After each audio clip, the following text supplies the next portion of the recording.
நண்பர்கள் அனைவருக்கும் வணக்கம்.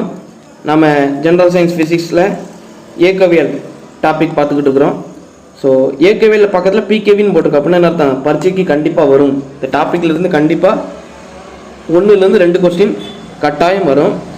ஸோ இயக்கவியல் கீழே வரக்கூடிய 9th சயின்ஸில் இருக்கக்கூடிய பாய்மங்கள் அப்படிங்கிற சிலபஸ் இங்கிலீஷில் பார்த்தீங்கன்னா ஃப்ளூயிட்ஸ், அதை தான் வந்து என்ன செஞ்சுக்கிட்டு இருக்கிறோம், பார்த்துக்கிட்டு இருக்கிறோம். ஸோ நம்ம இது வரைக்கும் இந்த ஃப்ளூயிட்ஸில் பார்த்தீங்கன்னா அழுத்தம் பற்றின பாடம் தான் வந்து இருக்குது, அழுத்தத்தை பற்றி தான் இருக்குது. ஸோ திடப்பொருட்களில் அழுத்தம் எப்படின்னு பார்த்துருக்குறோம். அதுக்கப்புறம் திரவ பொருட்களில் அழுத்தம் பார்த்துட்டோம். இப்போ 3வது நம்ம என்ன பார்க்க போகிறோம் அப்படின்னா வளிமண்டல அழுத்தம். வளிமண்டலம் அப்படின்னா காற்று. அப்போ காற்று அழுத்தம் எப்படி ஏற்படுகிறது அப்படிங்கிறத நம்ம என்ன செய்ய போகிறோம், பார்க்க போகிறோம். ஸோ உங்கள் எல்லாருக்குமே தெரியும், இது பூமி, இதான் வந்து பூமி. ஸோ பூமியிலிருந்து கிட்டத்தட்ட ஒரு 300 கிலோமீட்டர் உயரத்துக்கு, கிட்டத்தட்ட ஒரு 300 கிலோமீட்டர் உயரத்துக்கு என்ன இது இருக்குது அப்படின்னு பார்த்தீங்கன்னா இந்த மாதிரி காற்று இருக்குது. பூமிக்கு மட்டும்தான் அந்த ஸ்பெஷல், வேறு எந்த கோள்களுக்கும் இந்த மாதிரி வளிமண்டலம் வந்து கிடையாது. இப்போ பூமியில் என்ன இருக்குது, வளிமண்டலம் இருக்குது. ஓகேவா, ரைட். இப்போ இந்த வளிமண்டலம் என்ன செய்யுது அப்படின்னா பூமிக்கு மேலே இந்த காற்று இருக்கிறதுனால இந்த காற்று வந்து நம்ம மேலே வந்து என்ன செய்யுது அப்படின்னா அழுத்தத்தை ஏற்படுத்துது. ஸோ அப்போ இந்த வளிமண்டல அழுத்தம் எதனால் ஏற்படுது அப்படின்னு பார்த்தீங்கன்னா 300 கிலோமீட்டர் உயரம், இந்த உயரத்தை மார்க் பண்ணிக்கோங்க. ஸோ நம்ம பூமியில் வந்து எத்தனை கிலோமீட்டர் உயரத்திற்கு வளிமண்டலம் இருக்குது அப்படின்னு கேட்பாங்க. கிட்டத்தட்ட 300 கிலோமீட்டர் வரைக்கும் காற்றால் என்ன செய்யுது, சூழப்பட்டுள்ளது. ஸோ இந்த காற்று ஏற்படுத்தக்கூடிய அழுத்தத்தை தான் நம்ம என்ன சொல்கிறோம் அப்படின்னா வளிமண்டல அழுத்தம். ஓகே, இதில் ஒன் வேர்டு எதுன்ட்டு என்ன செஞ்சிட்டோம், புரிஞ்சிட்டு. அதுக்கப்புறம் பார்த்தீங்கன்னா இதுதான் ரொம்ப முக்கியமான ஒன் வேர்டு. பூமியிலிருந்து உயர செல்ல செல்ல அழுத்தம் என்ன ஆகும், பூமியிலிருந்து அதாவது கடல் மட்டத்திலேருந்து பூமியில் குழி தோண்டிக்கிட்டு கீழே போனோம்னா அழுத்தம் என்ன ஆகும், இந்த ரெண்டும் வந்து கட்டாயம் தெரியணும். ஸோ நல்லா கவனிங்க. ஒரு நபர் இருக்கார், சரியா, இங்கே ஒரு நபர் இருக்காது, அடுத்து இன்னொரு நபர் வந்து கொஞ்சம் மேலே இருக்கிறார். இந்த மாதிரி 2 நபர் இருக்கிறாங்க. ஓகேவா, ரைட். இப்போ வளிமண்டல அழுத்தம் எதனால் ஏற்படுது அப்படின்னு சொல்லியிருக்கிறோம் அப்படின்னா பூமிக்கு மேலே உள்ள காற்றினால் ஏற்படுது அப்படின்னு சொல்லியிருக்கிறோம். ஸோ அப்போ நீங்கள் நல்லா நினச்சி பாருங்கள், இந்த பூமிக்கு மேலே இந்த மனுஷனுக்கு மேலே எவ்வளோ காற்று இருக்குது அப்படின்னு பார்த்தீங்கன்னா இந்த மாதிரி இவர் மேலே செயல்படும். ஓகேவா, ரைட். ஆனால் 2வது மனுஷன் பார்த்தீங்கன்னா கொஞ்சம் உயரத்தில் இருக்கார். ஸோ அதனால் அவர் மேலே செயல்படுத்தக்கூடிய காற்று எவ்வளோ இருக்கும் பார்த்தீங்கன்னா கொஞ்சம் கம்மியாக இருக்கும். முதல் மனுஷன் இந்த மனுஷன் மேலே ஏற்படுத்தக்கூடிய காற்று அழுத்தத்தை விட 2வது மனுஷன் மேலே ஏற்படுத்தக்கூடிய காற்று அழுத்தம் கொஞ்சம் கம்மியாக இருக்கும். ஏன் அப்படின்னா அவர் கொஞ்சம் உயரமாக இருக்கிறார். ஸோ அப்போ அதனால தான் என்ன ஆகுது அப்படின்னா பூமியின் உயரே செல்ல செல்ல அழுத்தம் குறைகிறது. இப்போ புரிஞ்சுமா? இனி மறக்காது, கட்டாயம் மறக்காது. இப்போ பூமிக்கு உயர நம்ம போக போக அழுத்தம் எப்படி ஆகும், குறையும். அதே பூமி கீழே இன்னும் கொஞ்சம் கீழே போயிட்டோம்னா என்ன ஆகும், 3வது மனுஷனை பார்த்தீங்கன்னா கொஞ்சம் கீழே வந்துட்டாரு.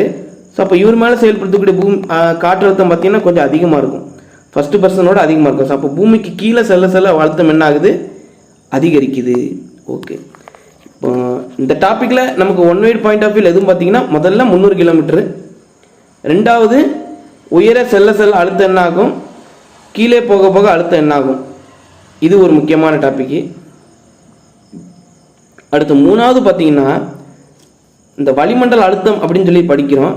இந்த வளிமண்டல அழுத்தத்தை அளவிட பயன்படக்கூடிய கருவி என்னது அப்படின்னு பார்த்தீங்கன்னா காற்றழுத்த மானி. ஸோ எந்த ஒரு கருவியாக இருந்தாலும் தமிழில் தயவுசெய்து படிக்காதீங்க. ஏன் அப்படின்னா ஆப்ஷனில் கட்டாயம் இங்கிலீஷ் ஆப்ஷன் தான் கொடுப்பாங்க. ஸோ காற்றழுத்த மானிக்கு தமிழில் என்னென்னு பார்த்தீங்கன்னா பேராமீட்டர், இங்கிலீஷில் என்னென்னு பார்த்தீங்கன்னா பேரோமீட்டர் அப்படிங்கிறது என்னன்னு பார்த்தீங்கன்னா வளிமண்டல அழுத்தத்தை அளவிட பயன்படும் கருவி. ஸோ ஃபிசிக்ஸ் அப்படின்னால இந்த கருவின்னு வந்துச்சுன்னா கட்டாயம் படிக்கணும், கேட்பாங்க. அதுக்கப்புறம் பார்த்தீங்கன்னா இந்த காற்றழுத்தமானின்னு சொல்லக்கூடிய பேரோமீட்டரை கண்டுபிடிச்சது யாருன்னு பார்த்தீங்கன்னா டாரி செல்லி. இந்த 2 வந்து கட்டாயம் ரொம்ப ஒரு முக்கியமான ஒரு ஒன் வேர்டு. ஓகே நண்பர்களே, அடுத்து பார்த்தீங்கன்னா ஒரு 3 வேல்யூ ஸ்கூல் புக்கில் கொடுத்துருக்குறாங்க. வளிமண்டல அழுத்தம், அதாவது ஆங்கிலத்தில் அட்மாஸ்பரிக் ப்ரெஷர். அப்போ இந்த 3 வேல்யூ வந்து மனப்பாடம் பண்ணி ஆகணும். பொதுவாக பூமியில் அட்மாஸ்பிரிக் ப்ரெஷர் எவ்வளோ அப்படின்னு கேட்டிங்கன்னா 1.013 பார், 1.013 தமிழில் பார் அப்படின்னு இந்த மாதிரி கொடுத்துருப்பாங்க. நான் இங்கிலீஷில் யூனிட் எல்லாமே இங்கிலீஷில் படிங்க, பார். உங்களுக்கு எல்லாருக்குமே தெரியும் அழுத்தத்தின் அலகு என்னது, பாஸ்கல். பார் அப்படின்னா என்ன அர்த்தம் அப்படின்னா 10⁵. அப்போ அட்மாஸ்பியரிக் ப்ரெஷர் இன்னொரு முறையில் எப்படி எழுதலாம்னா 1.013 இன்ட்டு 10⁵ பாஸ்கல் இப்படி எழுதலாம். இதுவும் என்னதான் சரிதான். அப்போ முதல்ல அட்மாஸ்பியரிக் ப்ரெஷர் அப்படின்னா 1.013 பார் அல்லது இந்த கொடுத்துருக்காங்க பாருங்க 101.3 கிலோ பாஸ்கல். இதுவும் கரெக்டு தான். அப்படி இல்லைன்னா 760 mm ஆஃப் மெர்க்குரி தான் முக்கியம். அந்த இடத்துல மீட்டர்னு போட்டக்கூடாது, மில்லிமீட்டர் ஆஃப் கஜிஜி. ஸோ என்ன செய்யுங்க, இந்த 3 வேலையும் என்ன செஞ்சுக்கோங்க, மெமரி பண்ணிக்கோங்க. அட்மாஸ்பியரிக் ப்ரெஷர் அப்படின்னு கேட்டாங்கன்னா இந்த 3 வேலையுமே தெரியணும். எப்படி கொடுத்தாலும் கரெக்டு தான், ஜஸ்ட் மெமரைஸ் பண்ணிடுங்க. முதல்ல 1.013 பார் அந்த யூனிட்டோட தெளிவாக படிங்க. ரெண்டாவது 101.3 கிலோ பாஸ்கல். இந்த மொதல் வேல்யூ படிச்சிட்டிங்கனாலே இந்த ரெண்டாவது இது ஈஸியாக ஞாபகம் வச்சிடலாம். என்ன அப்படின்னா 1.013 இதில் வந்து ஒரு 2 ஸ்தானம் தள்ளி புள்ளி வச்சிட்டிங்கன்னு வைங்களேன், 101.3 கிலோ பாஸ்கல். அவ்வளோதான். அப்போ ஸோ இந்த மொதல் 2 ஈஸியாக மனப்பாடம் பண்ணிடலாம். மூணாவது என்னென்னா 760 mm ஆஃப் கஜிஜி, அதான் முக்கியம், மீட்டர் ஆஃப் கஜிஜின்னு போட்டக்கூடாது. ஸோ இந்த வளிமண்டல அழுத்தம் அப்படிங்கிற வேலிஸ் 3 வேலி என்ன செஞ்சுக்க கட்டாயம் படிச்சுக்கோங்க. அடிக்கடி வந்து கேட்கக்கூடிய ஒரு கொஸ்டின்ஸ் இது. ரைட், ஓகே நண்பர்களே. அடுத்து ஒரு முக்கியமான விதி இருக்குது. பொது அறிவியல் விதிகள் கீழே நம்ம என்ன செஞ்சுருக்கலாம், இதை பார்த்துருந்துருக்கலாம். பட் நம்ம இயக்கவியல் அப்படிங்கிற டாப்பிக்கில் எல்லாத்தையும் கொண்டு வந்ததுனால ஸோ அந்த இயக்கவியல் கீழே வரக்கூடிய விதிஸ் எல்லாத்தையுமே நம்ம என்ன செஞ்சிடும் பார்த்துருவோம். ஸோ அடுத்த விதி என்ன அப்படின்னு பார்த்தீங்கன்னா ஃபிசிக்ஸில் பாஸ்கல் விதி. ஃபிசிக்ஸில் என்னது, பாஸ்கல் விதி. ரொம்ப ரொம்ப ஒரு முக்கியமான விதி. ஸோ இந்த பாஸ்கல் விதி அப்படிங்கிறத மெமரி பண்ண போகிறீங்க. அழுத்தமுறா திரவங்களில் செயல்படும் புறவிசையானது திரவங்களின் அனைத்து திசைகளிலும் சீராக கடத்தப்படும். இதுதான் வந்து என்னன்னா பாஸ்கல் விதி. இந்த இடத்துல இந்த அழுத்தம் உரா அப்படிங்கிறத அண்டர்லைன் பண்ணி வச்சுக்கோங்க. அழுத்தம் உரா அப்படின்னா இங்கிலீஷ் என்ன அர்த்தம் அப்படின்னா ஹைட்ரோஸ்டாட்டிக்னு அர்த்தம். இது என்ன அப்படிங்கிறத நான் சொல்கிறேன். ஹைட்ரோஸ்டாட்டிக் அப்படின்னு அர்த்தம்.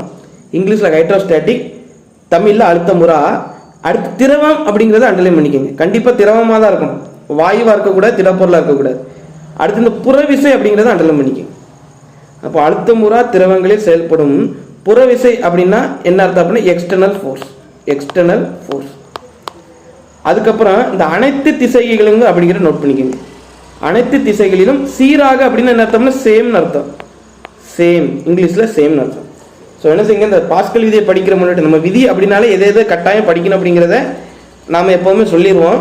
ஏன்னா அந்த ஒவ்வொரு லைனுமே ரொம்ப முக்கியம். ஒவ்வொரு லைனுக்கும் ஒரு வேலிட் பாயிண்ட்ஸ் இருக்கும். ஸோ இப்போ இந்த பாஸ்கல் விதி படிக்கும் பொழுது முதல்ல முக்கியம் என்ன பார்த்தீங்கன்னா அழுத்தமுறா திரவம். ஆங்கில மீடியம் ஸ்டூடெண்ட்ஸாக இருந்துச்சுன்னா ஹைட்ரோஸ்டாட்டிக் கண்டிஷன். சரி, அப்போ அழுத்தமுறா திரவங்களில் செயல்படும் புறவிசையானது திரவங்களின் அனைத்து திசைகளிலும் சீராக கடத்தப்படும் அப்படின்னு சொல்லியிருக்கிறாங்களா? ரைட். இப்போ இந்த விதிக்கான விளக்கத்தை டயக்ராம் மூலமாக பார்ப்போம். முதல்ல அழுத்தமுறா திரவம் அப்படின்னா என்னன்னு தெரிஞ்சுக்கணும். ஜஸ்ட்டு இந்த மாதிரி ஒரு கண்டெய்னர் ஒரு நோட் பண்ணிக்கோங்க. அதுக்கப்புறம் இந்த மாதிரி ஒரு கண்டெய்னர் ஒன்று நோட் பண்ணிக்கோங்க. ஓகேவா? ரைட். இப்போ இந்த 2 இடங்கள்ல என்ன செய்யறோம் அப்படின்னா நீரை நிரப்பிடுறோம். இந்த மாதிரி என்ன செய்யறோம், தண்ணியை என்ன செஞ்சுக்கிறோம், நிரப்பிக்கிறோம். இதில் வந்து லாக் இருக்கிறதா நினச்சிக்கோங்க. இந்த கண்டெய்னரில் என்ன இருக்குது, லாக் இருக்குது. இப்போ பார்த்தீங்கன்னா ரெண்டுமே கண்டெய்னர் தான். ஒரு இதில் வந்து நீர் வடிஞ்சு ஓடுறதுக்கான ஒரு பாதை இருக்குது, இன்னொரு இதில் நீர் வடிஞ்சு போகிறதுக்கான ஒரு பாதை இல்லை. ஸோ அப்போ எப்போவுமே வந்து அந்த வாட்டர் வந்து ஃப்ளோ ஆகாமல் இருந்துச்சுன்னா அது என்ன சொல்லுவாங்க அப்படின்னா ஹைட்ரோஸ்டாட்டிக் அப்படிம்பாங்க. ஸ்டாட்டிக் அப்படின்னா நிலை அப்படின்னு அர்த்தம். அப்போ ஹைட்ரோஸ்டாட்டிக் அப்படின்னா நீர் நிலை, அதாவது நீர் வந்து நிலையாக இருக்கிறதுன்னு அர்த்தம். ஸோ அந்த கண்டிஷன் தமிழில் என்ன சொல்கிறாங்க அப்படின்னா அழுத்தமுறா அப்படின்றாங்க. அப்போ ஹைட்ரோஸ்டாட்டிக் கண்டிஷன். இப்போ என்ன அர்த்தம், அந்த நீர் வந்து ஸ்டாட்டிக்காக இருக்குது, நகரவே இல்லை. இப்போ 2 கண்டெய்னரில் இருக்குது. இப்போ 2வது கண்டெய்னரில் இது மொதல் கண்டெய்னர், இது 2வது கண்டெய்னர். இப்போ 2வது கண்டெய்னரில் என்ன செய்கிறேன் அப்படின்னா ஜஸ்ட் இந்த லாக்கை மட்டும் என்ன செஞ்சுட்டேன், உடச்சி விட்டுட்டேன். ஸோ இப்போ உடச்சி விடும்போது என்ன ஆகும் அப்படின்னா இந்த நீர் வந்து இந்த மாதிரி ஃப்ளோ ஆகிட்டு இருக்கும். அப்படி தானே, கண்டிப்பாக நீர் வந்து ஃப்ளோ ஆகிட்டு இருக்கும். இப்போ இந்த 2வது கண்டெய்னர் வந்து ஹைட்ரோஸ்டாட்டிக் கண்டிஷனில் இருக்குதா அப்படின்னு கேட்டிங்கன்னா இல்லை. 2வது கண்டெய்னர் வந்து ஹைட்ரோஸ்டாட்டிக் கண்டிஷனில் இல்லை. ஏன் அப்படின்னா நீர் வந்து ஃப்ளோ ஆகிக்கிட்டு இருக்கு. ஸோ நீர் வந்து முதல்ல என்ன ஆகக்கூடாது அப்படின்னா ஃப்ளோ ஆகக்கூடாது. அதான் முதல் கண்டிஷன். ஸோ அதான் என்னது, அழுத்தமுறா திரவம். அப்போ அழுத்தமுறா திரவமில் உள்ள கண்டெய்னரில் செயல்படக்கூடிய புற விசையானது தான் அனைத்து திசைகளும் கடத்தப்படும். ஓகேவா? அப்போ முதல்ல அழுத்தமுறா திரவம் அப்படின்னா என்னன்னு உங்களுக்கு தெரிஞ்சிருச்சா? கண்டெய்னர், ரெண்டாவது கண்டெய்னர், ரெண்டும் நீர் ஸ்டாட்டிக்காக இருந்துச்சு அப்படின்னா அது அழுத்தமுறா திரவம் அர்த்தம். இங்கிலீஷில் ஹைட்ரோஸ்டாட்டிக். அதே நீர் ஃப்ளோ ஆகிட்டு அப்படின்னா ஸ்டாட்டிக் கிடையாது. ரைட்டா? அப்போ கண்டிஷன் உங்களுக்கு புரிஞ்சிருச்சு. அடுத்து ரெண்டாவது கண்டிஷன், கண்டிப்பாக என்ன இருக்கணும்? திரவம். அந்த இடத்துல வாயுலாம் கிடையாது, திரவம்.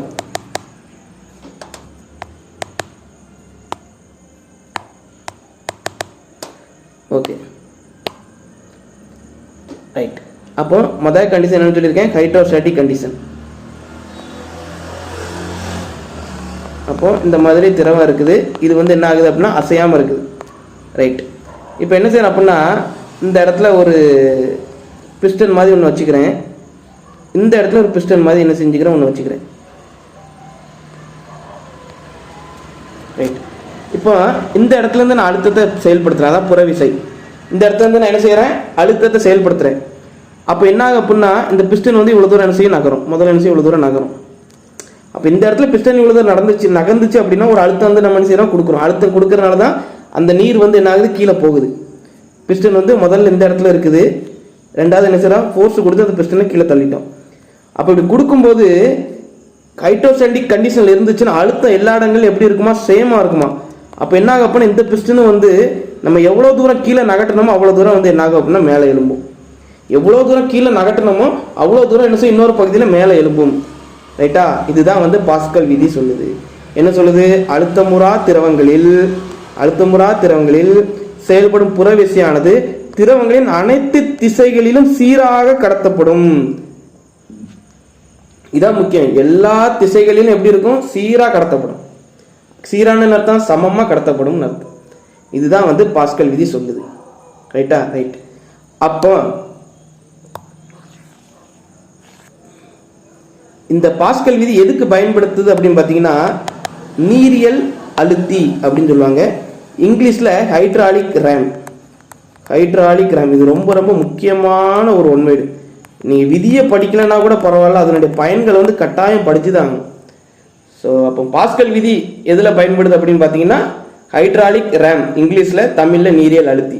அப்போ இந்த ஹைட்ராலிக் ரேம்னா என்ன அர்த்தம் அப்படின்னா அந்த ஒரு பகுதி சின்னதாக இருக்கும், இன்னொரு பகுதி பார்த்தீங்கன்னா கொஞ்சம் பெருசாக இருக்கும். இந்த மாதிரி வாய் என்ன இருக்கும்? பெருசாக இருக்கும். ஸோ ஒரு இதில் என்ன செய்வாங்க அப்படின்னா இந்த மாதிரி ஒரு பிஸ்டன் வச்சுருப்பாங்க, இன்னொரு இதுலேயும் பிஸ்டன் இருக்கும், அது கொஞ்சம் பெருசாக இருக்குது. இதில் என்ன செய்வாங்க அப்படின்னா ஒரு கார் வச்சுருவாங்க. ஸோ நார்மலாக ஒரு மனுஷனால காரை தூக்க முடியாது. அப்போ இந்த மாதிரி கண்டிஷனில் நம்ம என்ன செய்யணும் அப்படின்னா காரை என்ன செய்யணும்? லிஃப்ட் பண்ணணும். ஆனால் ஃபோர்ஸ் ரொம்ப கம்மியாக இருக்கணும். அப்போ என்ன செய்கிறாங்க அப்படின்னா இந்த பகுதி என்னாகும்? இந்த பகுதி என்ன செய்கிறாங்க? சுருக்குறாங்க. நம்ம ஏற்கனவே பார்த்துட்டோம், பரப்பு கம்மியாக இருந்துச்சுன்னா அழுத்தம் எப்படி இருக்கும்? அதிகமாக இருக்கும். ஏற்கனவே பார்த்துருக்கோம், பரப்பு கம்மியாக இருந்துச்சுன்னா அழுத்தம் அதிகமாக இருக்கும். அப்போ நான் இங்கே என்ன செய்கிறேன்? என் கையாலே அமுக்குறேன். என் கையாலே என்ன செய்கிறேன்? ஒரு ஃபோர்ஸ் கொடுக்குறேன். அப்போ ஃபோர்ஸ் கொடுக்கும்போது என்ன ஆகும் அப்படின்னா அழுத்தம் அதிகரிக்கும். ஏன்னா பரப்பு எப்படி இருக்குது? கம்மியாக இருக்குது. அப்போ அழுத்தம் அதிகரிக்கிறதுனால இங்கே உள்ள பிஸ்டன் என்ன ஆகுது அப்படின்னா இவ்வளோ தூரத்துக்கு என்ன செய்ய? கீழே நகருது. வெறும் கம்மியான ஃபோர்ஸ் தான் கொடுக்குறேன், பிஸ்டன் கீழே நகருது. அப்போ பிஸ்டன் கீழே நகரும் பொழுது பாஸ்கல் விதி என்ன சொல்லுது அப்படின்னா அழுத்தம் அனைத்து திசைகளிலும் சமமாக கடத்தப்படும் அப்படின்னு சொல்லுது. அப்போ அனைத்து திசைகளும் அப்படின்னா இந்த கண்டெய்னர் பார்த்தீங்கன்னா சுற்றி எல்லா இடமும் என்ன ஆகுது? லாக் ஆகிருக்குது. அதனால நீர் என்ன செய்ய முடியாது அப்படின்னா அந்த கண்டெய்னர்லேருந்து வெளியே வர முடியாது. ஆனால் ஒரே ஒரு பகுதி மட்டும் ஓப்பனில் இருக்குது, அதுதான் மேல் நோக்கி. இந்த காரு இருக்கிற இடத்துல மேல் நோக்கி இருக்கிற இடம் மட்டும் தான் ஓப்பனாக இருக்குது. ஆனால் மீதி இந்த சுற்றி இருக்கிற கண்டெய்னர் அந்த வட்டமாக இருக்குது பார்த்தீங்களா, அந்த இடத்துலலாம் நீர் அந்த இடத்துலையும் அழுத்தம் செயல்படும். கட்டாயம் அந்த இடத்துல அழுத்தம் செயல்படும். அதாவது என்ன ஆகும்னா இன்னொரு டயக்ராம் போடுற மாதிரிங்க, இந்த மாதிரி இருக்கா? இதுதான் கண்டெய்னர், இப்படி தானே இருக்குது. அப்போது நம்ம இந்த இடத்துல சிறிய பகுதியில் என்ன செய்கிறோம்? ஃபோர்ஸ் கொடுத்து அழுத்தம் ஏற்படுத்துகிறோம். அப்போது பரப்பை சிறியாக இருந்துச்சுன்னா அழுத்தம் அதிகமாக இருக்கும். அதனால் நீர் என்ன ஆகும்? கூட கொஞ்சம் தூரம் என்ன செய்யும்? இந்த பிஸ்டன் மூவ் ஆகும். அப்போ இந்த பிஸ்டன் மூவ் ஆகும்போது எல்லா இடங்களிலும் இந்த இருக்குல்ல, எல்லா இடங்களிலும் இந்த மாதிரி அழுத்தம் சமமாக பரவும், மேல் நோக்கியும் பரவும். இப்படி அழுத்தம் பரவும்போது மற்ற இடங்கள்லாம் என்ன இருக்குது அப்படின்னு பார்த்தீங்கன்னா குழாய் அடைச்சிக்கிடுது. குழாய் சுற்றி இருக்கிறதுனால மற்ற இடங்களில் செயல்படாது. ஆனால் இந்த மேல் நோக்கி இருக்குது பார்த்தீங்களா, மேல் நோக்கி மட்டும் எப்படி இருக்குது? ஓப்பனாக இருக்குது. அப்போ என்ன ஆகுது அப்படின்னா நம்ம இங்கேருந்து சிறிய விசை கொடுத்து இந்த பிஸ்டனை கீழே நகட்டும் பொழுது ஏற்கனவே தண்ணி வந்து இப்படி இருக்குது. இப்போ என்னாகும், பிஸ்டன் அமுக்கும்போது தண்ணி வந்து என்னாகும், அப்படியே மூவ் ஆகி டக்குன்னு இந்த காரை மேல் நோக்கி என்ன செஞ்சிருது, நகட்டிடுது. ஸோ அப்போ நம்ம குறைவான ஃபோர்ஸ்லேயே ஒரு காரை என்ன செஞ்சிட்டோம், தூக்கிட்டோம். ஸோ அப்போ இந்த மாதிரி நீரியல் அழுத்தி, அதாவது ஹைட்ராலிக் ரேம் அப்படின்னு சொல்லக்கூடிய இந்த பகுதியில் பாஸ்கல் தத்துவம் தான் பயன்படுது. இந்த தத்துவத்தை பயன்படுத்தி தான் அந்த நீரியல் அழுத்தி கண்டுபிடிச்சாங்க. ஆமாம், கட்டாயம் இதை தான் வச்சு என்ன செய்ய முடியும், யூஸ் பண்ண முடியும். ஏன்னா குறைவான ஃபோர்ஸ் கொடுத்தாலே எல்லா இடங்களையும் ப்ரெஷர் சமமாக பரவுது.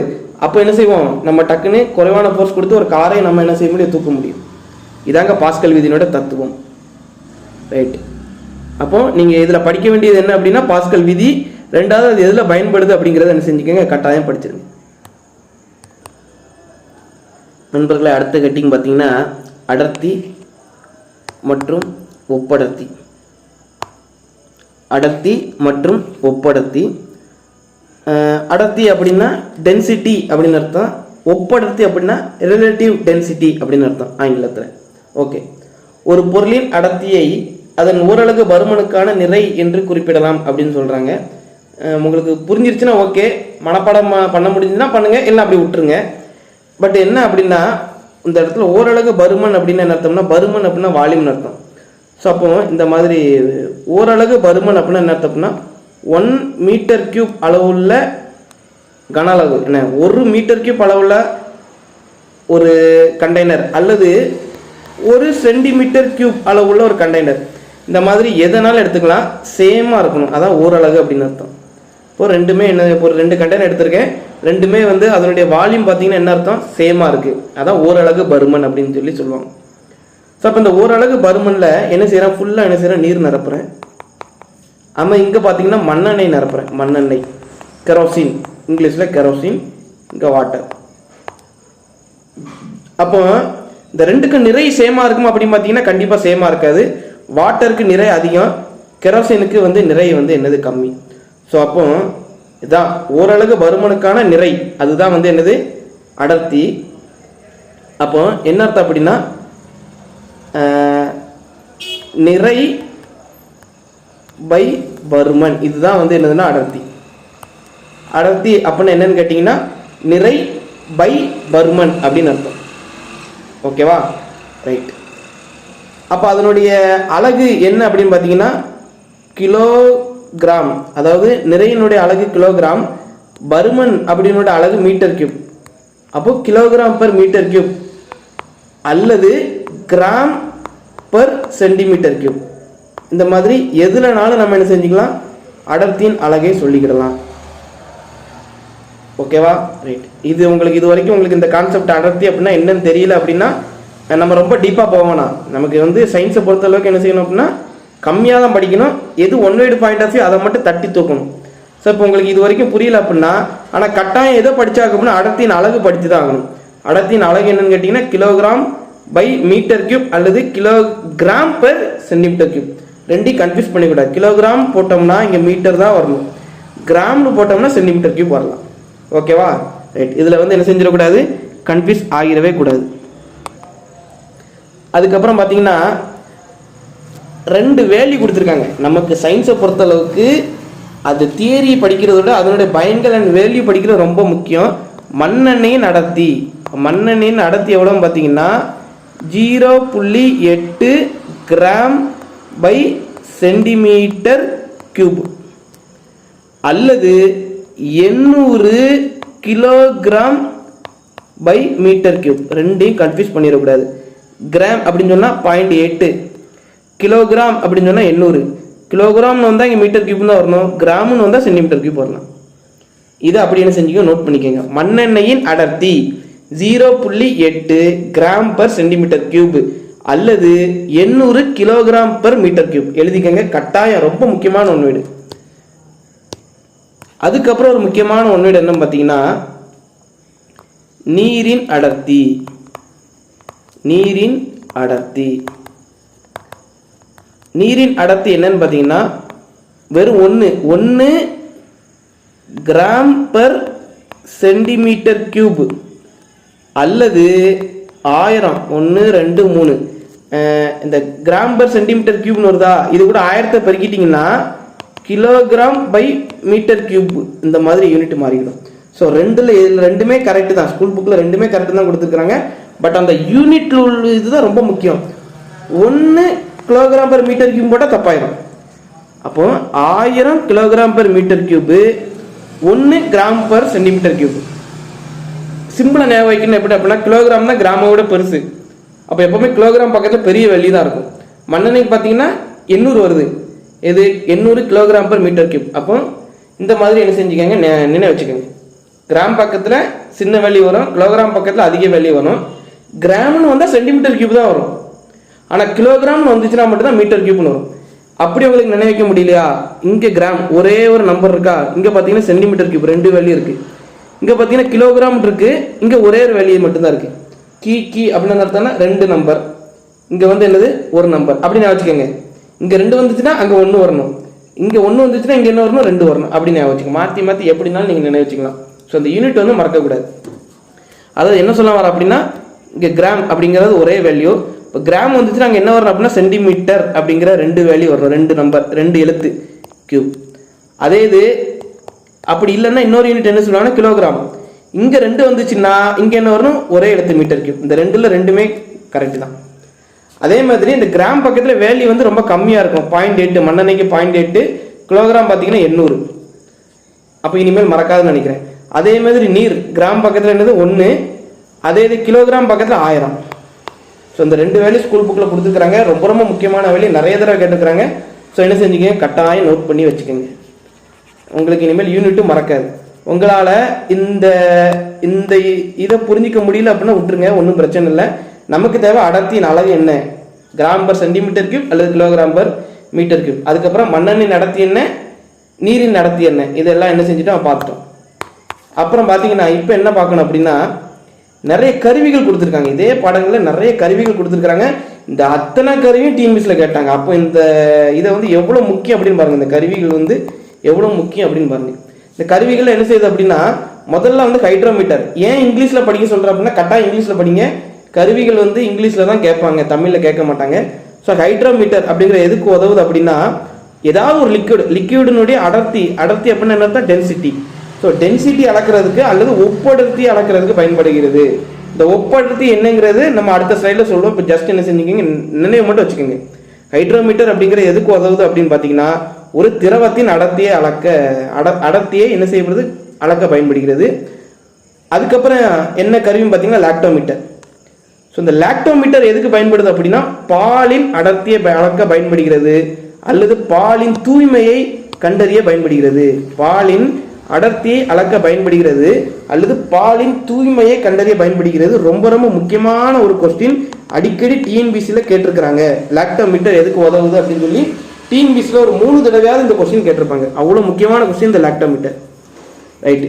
அப்போ இந்த லாக்டோமீட்டர் அப்படிங்கிறது எந்த வெப்பநிலையில் சரியாக இயங்கும் அப்படின்னு பார்த்தீங்கன்னா 60 degree Fahrenheit.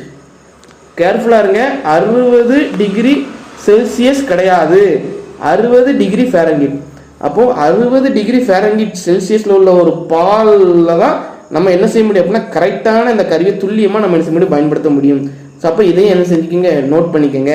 Lactometer 60 degree Fahrenheit வெப்பநிலையில் மட்டுமே சரியாக இயங்கும். ஓகேவா? ரைட்.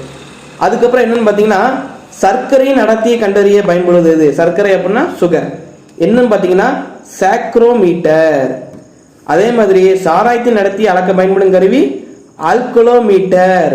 அதுக்கப்புறம் ஒப்படத்தை அளக்க பயன்படும் கருவி பிக்கோமீட்டர் கிடையாது, பிக்னோமீட்டர். PYCNOMETER.